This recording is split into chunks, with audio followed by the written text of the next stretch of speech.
রাতের অন্ধকারে 7 অবৈধ বাংলাদেশিকে বর্ডার টপকে বাংলাদেশে পাঠিয়ে দিল আসাম সরকার।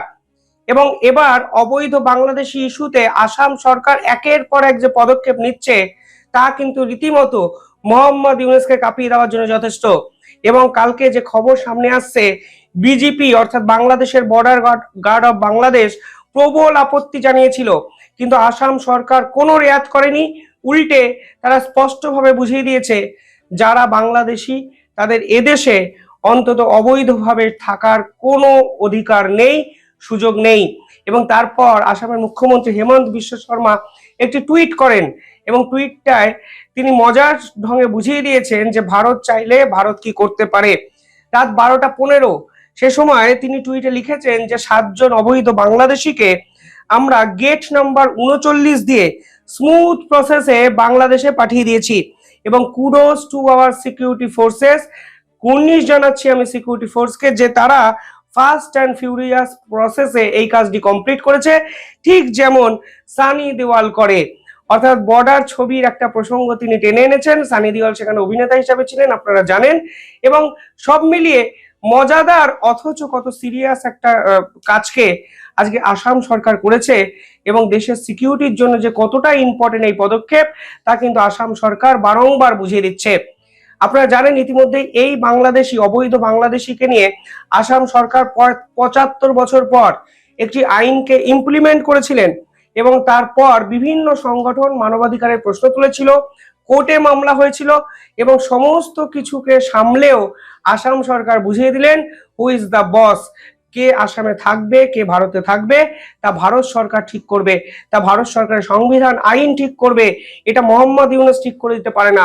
আর পারে না বলেই আজকে আসাম সরকার যেভাবে বিজেপির প্রবল বাধা সত্ত্বেও 7 অবৈধ বাংলাদেশিকে বাংলাদেশে পাঠিয়ে দিল, তার বিপক্ষে বাংলাদেশ সরকারের পক্ষ থেকে কোনো স্টেটমেন্ট এখন অব্দি আসেনি এবং তারা কিছু করতেও পারবে না। 75 বছর আগে নেহেরুর সময় একটি আমাদের সামনে কিন্তু এস্টাবলিশ করা হয় ভারতের মাটিতে। সেই আইনটি হলো 1950-এর ইমিগ্রেশন এক্সপালশন অ্যাক্ট। এই 1950 সালে পরিষ্কার বলা হয়েছিল এই আইনে যে যদি কোনো অবৈধ অনুপ্রবেশকারী ভারতের সুরক্ষার জন্য ক্ষতিকর হয় তাহলে একটি নির্দিষ্ট রাজ্য মানে আসাম তাদেরকে বাংলাদেশে পাঠিয়ে দিতে পারে। যদিও সে সময় নেহেরু এই আইনটি প্রয়োগ করতে চাননি এবং সে সময় আসামের মুখ্যমন্ত্রী ছিলেন গোপীনাথ বরদলৈ এবং সে সময় থেকে আসামের অনুপ্রবেশকারীর সমস্যা বাড়ছিল। ফলে বরদলৈ যখন এই আইনটিকে প্রয়োগ করতে যান তখন নেহেরু বলেন যেহেতু নেহেরুর ভারতের সঙ্গে পাকিস্তানের নেহেরু লিকিয়াত প্যাক্ট আছে, ফলে সেই প্যাক্ট অনুযায়ী দুই দেশের ভাগ বাটোয়ারা হয়েছে, ফলে এই আইনটিকে এখন প্রয়োগ করার প্রয়োজন নেই। আসাম সরকার কিন্তু সবাইকে বার করে দিতে পারেনি বা চাইনি। এই আইনে স্পষ্টভাবে বলা হয়েছে আসাম সরকার তাদেরকেই বার করবে যারা শুধুমাত্র জাতীয় সুরক্ষার জন্য থ্রেটফুল।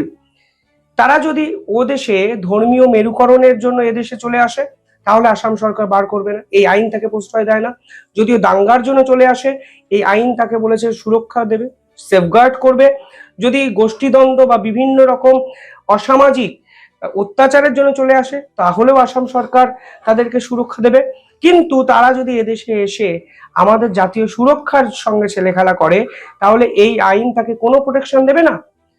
এবার কিছু জন চলে যায় সুপ্রিম কোর্টে। আপনারা জানেন সুপ্রিম কোর্টে যাওয়ার পর সুপ্রিম কোর্ট বলে যে আমাদের 2014-র যে জাজমেন্ট আছে সিটিজেনশিপ অ্যামেন্ডমেন্ট অ্যাক্টকে নিয়ে 2024-এর, তার সঙ্গে এই আইনটিকে অ্যাটাচ করে দাও। অর্থাৎ আসাম সরকার তখনই তাদেরকে বার করতে পারবে যখন তারা ফরেনার্স ট্রাইব্যুনাল অ্যাক্ট অনুযায়ী বিদেশি প্রমাণিত হবে। আর আসাম সরকার এখানেও কিন্তু টুকটাক মানে ঠিকঠাক ব্যাটে বলে খেলে দিয়ে বেরিয়ে চলে গেছে। যে বাংলাদেশিদের বাংলাদেশে যাওয়ার জন্য 24 ঘন্টা টাইম দেওয়া হয়েছিল তারা অলরেডি 2025 সালে ফরেনার্স ট্রিব্যুনাল 2 এর আন্ডারে কিন্তু বিদেশি প্রমাণ হয়ে গেছে। অর্থাৎ আসাম সরকার এই প্রসেসটাকেও কিন্তু ঠিকঠাক ইউজ করেছে এবং ডিস্ট্রিক্ট কমিশন পরিষ্কার বলে দিচ্ছে কোনো ধরনের বিদেশি আমরা ভারতে আর রাখতে চাই না। ফলে ডিস্ট্রিক্ট কালেকশনের হাত থেকে ক্ষমতা, বিদেশি চয়নের ক্ষমতাটা যখন ফরেনার্স ট্রাইব্যুনালকে সুপ্রিম কোর্ট দেয় তখন এই সুপ্রিম কোর্টের নিয়ম অনুসারে ফরেনার্স ট্রাইব্যুনালও কিন্তু এই 5 ব্যক্তি যাদেরকে বাংলাদেশে পাঠানোর জন্য উঠে পড়ে লাগে আসাম সরকার, তাদেরকে বিদেশি প্রমাণ করে দেয় এবং ফরেনার্সের প্রমাণ করার পর ডিস্ট্রিক্ট কমিশনার তাদেরকে বাংলাদেশে পাঠানোর জন্য কড়া অবস্থান কিন্তু নেয় এবং আসাম সরকার বলে দেয় 24 ঘন্টা টাইম দিলাম এবং নির্দিষ্ট জায়গা সিলেক্ট করে দেওয়া হয়েছে সরকারের পক্ষ থেকে যে এখান থেকে তোমাকে ঢুকে যেতে হবে। অর্থাৎ কোনো রকম ডিপ্লোমেসি নয়, কোনো রকম নিয়মের বেড়াজাল নয়, সোজা ডিস্ট্রিক্ট কমিশনার তাদেরকে পুলিশের সাহায্য নিয়ে ওপার বাংলার একটি ছোট্ট দরজা খুলে দিয়ে, যাও ভাই ঘরের ছেড়ে ঘরে ফিরে যাও। কালকে 7 জন অবৈধ বাংলাদেশিকে বাংলাদেশে ঠেলে ঢুকিয়ে দেওয়া হয়েছে এবং আসাম সরকার নিঃসন্দেহে নজির সৃষ্টি করলো, তা কিন্তু এক কথায় পরিষ্কারভাবে বলা যায়। এবার এই ঘটনা যখন সামনে আসে, পাশাপাশি বাংলার ছবিটাও কিন্তু আমাদের কাছে অত্যন্ত থ্রেটফুল। হাজারে হাজারে অবৈধ অনুপ্রবেশকারী এখন বাংলাদেশ এবং ভারত সীমান্তে এসে জড়ো হয়েছে। আমরা মিডিয়াতে সেটা দেখছি এবং তারা প্রকাশ্যে স্বীকার করছে আমরা বাংলাদেশ থেকে এসেছি, আমাদের জাল আধার কার্ড তৈরি হয়েছে, কেউ 5,000 টাকা দালালের মাধ্যমে এসেছেন, কেউ ডকুমেন্ট তৈরিতে টাকা দিয়েছেন। ফলে সব মিলিয়ে বাংলার ছবিটা আসামের ঠিক বিপরীত একটা অবস্থানকে কিন্তু স্পষ্ট করছে। কেন্দ্রীয় সরকারের এখন উচিতটা কি? কেন্দ্রীয় সরকারের স্পষ্ট উচিত অবৈধ বাংলাদেশি যেখানেই থাকুক পুরো বিষয়টা নিয়ে অন্তত একটি তদন্ত করা। যারা হিন্দু তাদেরকে সিএর আইনের আওতায় এনে নাগরিকত্ব তুমি দাও। 31 ডিসেম্বর 2024 তার মধ্যে যারা এসছে তারা অটোমেটিকলি ভারতের কাছে নাগরিকত্ব ডিমান্ড করতে পারে সিএ অনুযায়ী। বাকি যারা এসছে তাদের নিয়েও তুমি দেখো যে তারা কোন উদ্দেশ্যে এসছে। কিন্তু যারা জাতীয় সুরক্ষার সঙ্গে ছেলেখেলা করবে তাদেরকে কি রেয়াত করা উচিত সরকারের পক্ষে? এখানে আরো একটা পয়েন্ট আমি রেজ করতে চাই, আমি জানি না আপনারা সহমত হবেন কিনা। এই যে এরা ক্যামেরার সামনে ওপেনলি বলছে যে আমি 5,000 টাকা দিয়েছি, আমার ডকুমেন্ট হয়ে গেছে, আমি 5,000 টাকা দিয়েছি, আমাদের দালাল নিয়ে চলে এসছে। আমার সরাসরি একটি আবেদন থাকবে কেন্দ্রীয় সরকারের সাথে যে যারা এই জাল ডকুমেন্ট তৈরি করলো, সে 5,000 টাকা হোক, 2,000 টাকা হোক, 15,000 টাকাতে হোক, তাদেরকে সকলের আগে গ্রেফতার কেন করা হবে না?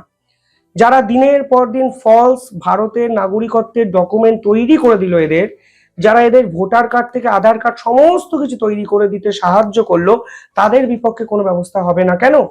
এরা গৃহহীন, এরা অনুপ্রবেশ করেছেন, কিন্তু এদের ডকুমেন্ট যারা বানিয়ে দিল তারাও তো সমান দোষী। তাহলে তাদেরকে আমরা সেই ব্র্যাকেটে আনবো না কেন? তাদের বিপক্ষে কোনো তদন্ত হবে না কেন? তাদেরকে খোঁজা কেন হবে না? আজকে আসাম পুলিশ যে দৃষ্টান্ত স্থাপন করলো, আসাম সরকার যে দৃষ্টান্ত স্থাপন করলো, আমরা কেন সেই পুরো বিষয়টা থেকে শিখবো না? কেন আমরা রাজনীতিকে এগিয়ে রাখবো জাতীয় সুরক্ষার থেকে? এই প্রশ্ন কিন্তু থেকে যায়। তবে আসাম পুলিশ যা কর্মকাণ্ড করতে শুরু করেছে, মোহাম্মদ ইউনূস ওদিকে যে কাঁপতে শুরু করেছেন তা স্পষ্ট বোঝা যায়। বড় বড় ডায়লগ, সীমান্তে পিঠ দেখানো দিন শেষ। সীমান্ত আগলাতেই পাচ্ছেন না, পিঠ দেখানোর দিন শেষ অনেক পরের কথা। যাই হোক, ঘরের ছেলেরা ঘরে ফিরে গেছে, ভারত জঞ্জাল মুক্ত হয়েছে, সিকিউরিটির থেকে কোনো কিছু আগে নয়। কমেন্টে জানাবেন কিভাবে দেখছেন পুরো বিষয়টি। ভালো থাকবেন, ধন্যবাদ।